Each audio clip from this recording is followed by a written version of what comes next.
체계적이고 논리적으로 표현해야 면접관의 점수를 얻을 수 있습니다.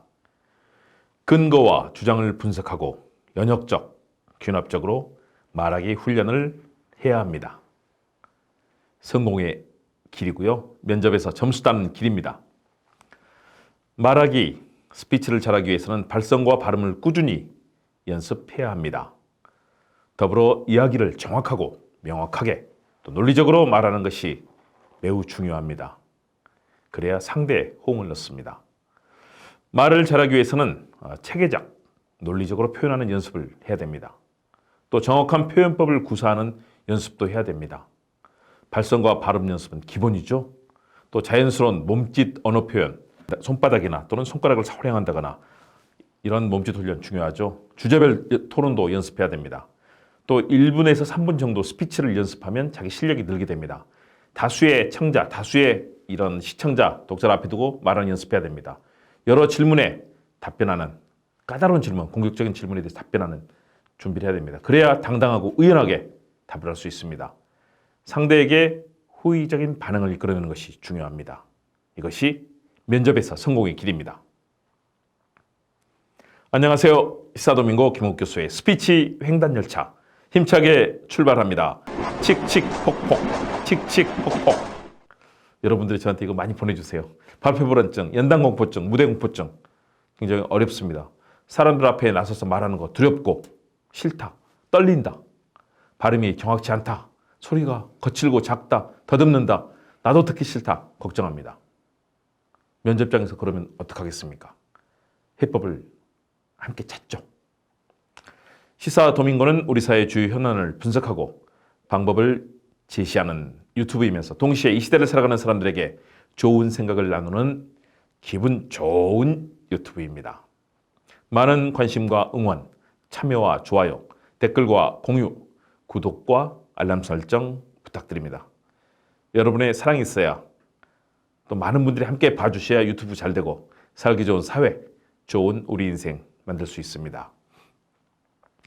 자, 오늘은 어떻게 하면 발표 불안증, 무대 공포증 이렇게 힘들어하는 분들에게 두려움과 떨림을 극복하고 성공적인 말하기와 스피치 또 면접 때 답변할 수 있는지 논리적으로 답변하는 방법에 대해서 논리성, 구체성을 가지고 말씀드리려 합니다.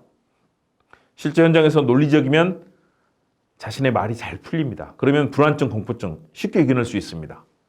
성공적인 의사소통 전달과 목표는 논리성에서 출발을 합니다. 체계적으로 논리적으로 표현하는 연습을 해야 됩니다. 그냥 말을 두서없이 하면 안 되죠. 꼬입니다. 논리를 구성하는 논증은 근거와 주장입니다. 그런 논증에는 크게 연역 논증과 연역 논증, 귀납 논증 두 가지가 있습니다. 두 논증의 차이를 알아야 되죠. 귀납은 앞에 서두를 제시하고 앞에서 결론을 얘기하고 뒤에서 이제 풀어나가는 거죠. 연역은 반대로 쭉 전개한 뒤에 마지막에 답을 찾는 거죠. 소위 말해서 두괄식과 미괄식이라고 보면 됩니다. 자신의 주장을 제시하고 근거를 찾는 연습을 이렇게 해야 됩니다. 논리적으로 해야 되는 거죠. 우리가 접하는 글의 주장과 근거를 찾는 일은 글을 이해하고 그 이해를 토대로 해서 소통하고 또 문제를 파악하고 해결하는 데 매우 유용합니다. 주장을 스스로 찾아냄으로써 또 문장에서 무엇이 더 중요한지 또 무엇이 덜 중요한지를 파악하게 됩니다. 그리고 그 문장에서 여러 가지 사례가 가지는 그 기능도 이해를 해야 되죠. 또 근거를 찾는 과정을 통해서 논리적 사고를 더욱더 유연하게 해나갈 수 있습니다. 논증의 분석 문제를 난이도에 따라 나눠서 지속적으로 훈련하면 실력이 늘 수밖에 없습니다. 논증의 구조를 살펴보고 분석하는 과정도 정말 필요합니다.